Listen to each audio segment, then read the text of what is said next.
అది బ్రేకౌట్ అవుతది. లేదు. ఆ బ్రేకౌట్ ఇచ్చిన తర్వాత గూడా మార్కెట్ ఫాల్ అవుతుందంటే, ఇది మనకు యాస్ ఎ బ్రేకౌట్ వర్క్ చేస్తది. ఇది గుర్తుపెట్టుకోండి. అండ్ నేనెందుకిక్కడ ఫాల్ అవుతది అని అంటున్నానంటే, డైరెక్ట్ బ్రేకౌట్ అనేది ఫేక్ 100% కావచ్చు. 100% కూడా పోవచ్చు.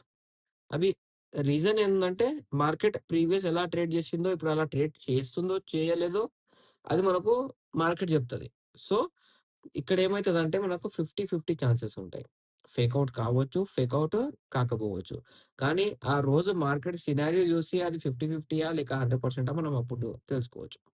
సెకండొచ్చేసి ఇండైరెక్ట్ బ్రేక్ డౌన్ లెవెల్. జైసే ఇక్కడ మీరు జూసుకున్నట్టయితే ఇది ఒక బ్రేక్ డౌన్ ఇచ్చేసింది.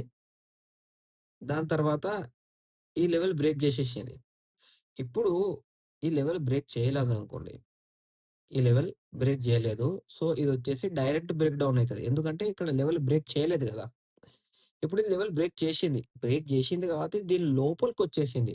So, that is why it is called as indirect. ఇక్కడ ఏమైతదంటే ఇండైరెక్ట్ బ్రేక్ డౌన్ లెవెల్ దగ్గర మార్కెట్ మీదికొచ్చేసింది గదా! Indirect break down level act as direct breakout level.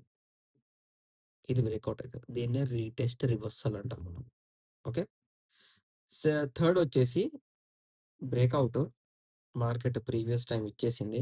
ఈసారి ఏమైందంటే మార్కెట్ బ్రేకౌట్ ఇచ్చిన తర్వాత ఫాల్ అయింది.